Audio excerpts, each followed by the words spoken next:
శ్రీకాకుళం జిల్లా టెక్కలి మండల కేంద్రం వద్ద కాశీ నుంచి వస్తున్న కర్ణాటక వాసులు 11 మందికి వడదెబ్బ తగిలి అస్వస్థతకు గురయ్యారు. ఈ బస్సు టెక్కలి పట్టణం వచ్చేసరికి బస్సులో ఉన్న 54 మందిలో 11 మందికి వాంతులు విరోచనాలతో తీవ్రంగా ఇబ్బంది పడడంతో డ్రైవర్ బస్సును స్థానికంగా ఉన్న టెక్కలి ఆసుపత్రి వద్దకు తీసుకువెళ్లారు. ప్రస్తుతం వడదెబ్బకు గురైన వారికి ప్రభుత్వ ఆసుపత్రిలో చికిత్స కొనసాగుతోంది. భారీ ఎండ తీవ్రతతో బస్సులో ప్రయాణంలో ఇలా జరిగిందని వైద్యులు చెబుతున్నారు. ప్రయాణికుల్లో కొందరు డీహైడ్రేషన్ కు గురయ్యారని, ప్రాణాపాయం లేదని వైద్యులు తెలిపారు. ఆసుపత్రికి చేరుకున్న పోలీసులు వారి వివరాలు సేకరిస్తున్నారు.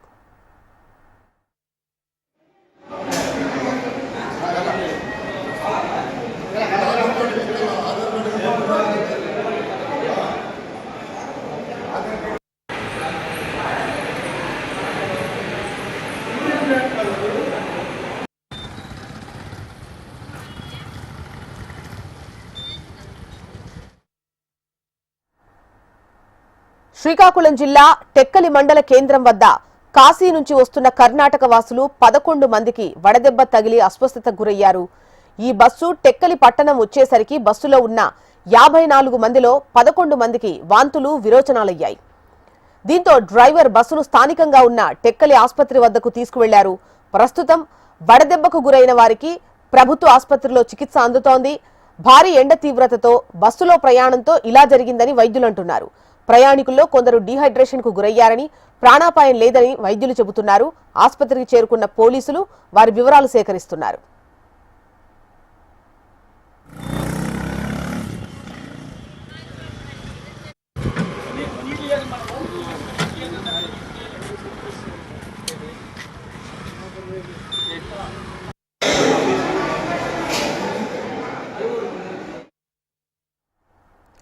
శ్రీకాకుళం జిల్లా టెక్కలి మండల కేంద్రం వద్ద కాశీ నుంచి వస్తున్న కర్ణాటక వాసులు 11 మందికి వడదెబ్బ తగిలి అస్వస్థతకు గురైనట్లుగా తెలుస్తోంది. ప్రస్తుతం వారు ట్రీట్మెంట్ తీసుకుంటున్నారు. డీటెయిల్స్ మనకు వరప్రసాద్ అందిస్తారు. వరప్రసాద్,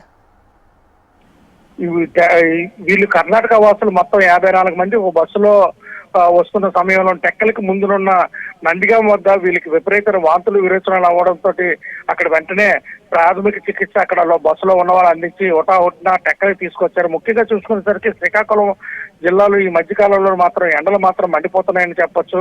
ఓ పక్కన సాయంత్రం అయ్యేసరికి వర్షం, ఉదయం నుండి మా సాయంత్రం 5 వరకు విపరీతమైన ఎండ వేడితో మాత్రం జిల్లా వాసులు అల్లల్లాడిపోతున్నారు. బస్సులో ప్రయాణించే వాళ్ళకి కూడా వేడి గాలులతో మాత్రం చాలా ఇబ్బందులు పడుతున్నామని చెప్పొచ్చు. ఈ నేపథ్యంలో వీళ్ళు కాశీ నుండి బయలుదేరి వస్తున్నారు. ఈ బయలుదేరి వచ్చే సమయంలో వీరు ఉపవాసాలతో కూడా ఉన్నారని చెప్పేసి తెలుస్తుంది. వీళ్ళందరూ ఇందులో 11 మందికి విపరీతమైన వాంతులు, కడుపు నొప్పి, విరోచనాలతో బాధపడుతుంటే వెంటనే టెక్కలి ప్రభుత్వ ఆసుపత్రి వద్దకి ఆ బస్సును తీసుకొచ్చి బస్సు డ్రైవర్ చెప్పడంతో స్థానికంగా ఉన్న వాళ్ళు సాయం చేసి వెంటనే ప్రభుత్వ ఆసుపత్రిలో చికిత్స అందించడానికి అన్ని ఏర్పాట్లు చేశారు. ముఖ్యంగా వైద్యులు మాత్రం వీరికి డీహైడ్రేషన్, అలాగే ఫుడ్ సరిగా తీసుకోకపోవడం వల్ల, ఉపవాసాలతో ఉన్న వాళ్ళు ఇటువంటి ఘటన జరిగిందని మాత్రం వైద్యులు ధృవీకరిస్తున్నారు. ఏంటి ఏమైనప్పటికీ వీళ్ళు మాత్రం 11 మందిని సకాలంలో తీసుకురావడం వల్ల వీళ్ళు ప్రాణాపాయ స్థితి నుంచి బయటపడ్డారని చెప్పి చెప్తున్నారు.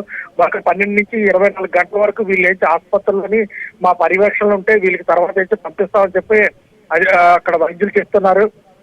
వెంటనే వీళ్ళ తాలూకా బంధువులు కూడా ఇక్కడ విశాఖపట్నం వరకు వచ్చే అవకాశాలు ఉన్నాయని చెప్పేసి వాళ్ళు అక్కడి నుంచి ట్రైన్ లో కానీ ఇతరత్ర ఫ్లైట్ లో కానీ తీసుకెళ్లిపోతామని చెప్పేసి వాళ్ళు తెలుపుతున్నారు.